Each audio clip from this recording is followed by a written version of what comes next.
محترم و معزز سامعین کرام، السلام علیکم ورحمۃ اللہ وبرکاتہ۔ آج آپ کو انشاءاللہ تعالی تیمم پریکٹیکلی کر کے دکھاؤں گا، لہٰذا اس ویڈیو کو غور سے اور توجہ سے سنیں۔ سب سے پہلے آپ کو یہ معلوم ہونا چاہیے کہ تیمم کے اندر 3 فرائض ہیں۔ نمبر 1 نیت کرنا، نمبر 2 اپنے چہرے کا مسح کرنا، نمبر 3 اپنے دونوں ہاتھوں کا مسح کرنا۔ یہ 3 فرائض ہیں، اور یہ بات بھی آپ یاد رکھیں کہ تیمم صرف مٹی سے یا مٹی کی جنس سے، مٹی کی جنڈر سے جو چیز ہوگی اسی سے تیمم کیا جا سکتا ہے، اور اگر مٹی کی جنس سے نہیں ہے جیسے پلاسٹک، میز، لکڑی وغیرہ، تو ان چیزوں پر گرد و غبار کا ہونا ضروری ہے۔ اگر مٹی کے اثرات ہیں ان پر تو ان سے تیمم کیا جا سکتا ہے، ورنہ نہیں۔ تو آئیے اب میں آپ کو پریکٹیکلی تیمم کر کے دکھاتا ہوں، غور سے دیکھیں۔ سب سے پہلے آپ کو نیت کرنی ہے۔ نیت کس طرح سے کریں گے؟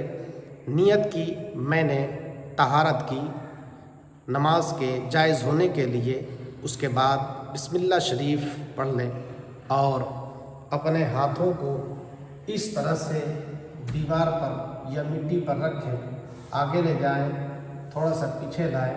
اس کے بعد اگر گرد و غبار زیادہ لگ گیا ہے تو آپ اس طرح سے جھاڑ لیں، اور اس کے بعد سب سے پہلے آپ اپنے چہرے کا اس طرح سے مسح کریں، جس طرح آپ وضو کے اندر اپنے چہرے کو پورا گھیر لیتے ہیں، بال کے نکلنے کی جگہ سے تھوڑی تک، ایک کان کی لو سے دوسرے کان کی لو تک، یہ پوری جگہ پر مسح ہونا چاہیے، ایک بال کی بھی جگہ مسح سے خالی نہ رہے۔ یہ ہمارا دوسرا فرض پورا ہو گیا۔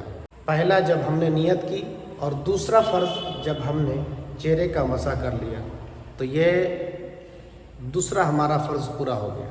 اب تیسرا فرض کیا ہے؟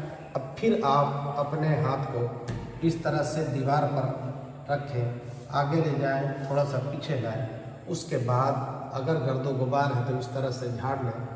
اس کے بعد اپنے ہاتھوں کا مسح کریں۔ ہاتھوں کا کس طرح سے مسح کریں گے کہ اس طرح سے آپ انگوٹھا چھوڑ کر اس طرح آپ کہنی تک لائیں، اور پھر یہاں سے انگوٹھا اور باقی حصے کے ذریعے یہ یہاں تک مسح کیا، اور پھر اسی طرح سے آپ اس ہاتھ کا شروع سے لائیں کہنی تک، اور اس طرح سے پھر آپ یہاں تک واپس لے جائیں۔ اب انگلی کا خلال اس طرح سے آپ کر لیں، اس طرح سے انگلیوں کا بھی مسح ہو گیا۔ تو یہ مسح کا مکمل اور پریکٹیکل طریقہ تھا۔ یہ جس سے میں نے مسح کیا، یہ پٹی ہے، اگر چونا بھی ہوتا تو اس سے بھی مسح کیا جا سکتا تھا۔ اس کے اوپر پینٹ نہیں ہے، لیکن اگر پینٹ ہوتا تو مسح نہیں کر سکتے، لہٰذا آپ کو معلوم ہو ہی گیا ہوگا کہ تیمم آسانی کے ساتھ کس طرح ہم کر سکتے ہیں۔ السلام علیکم ورحمۃ اللہ۔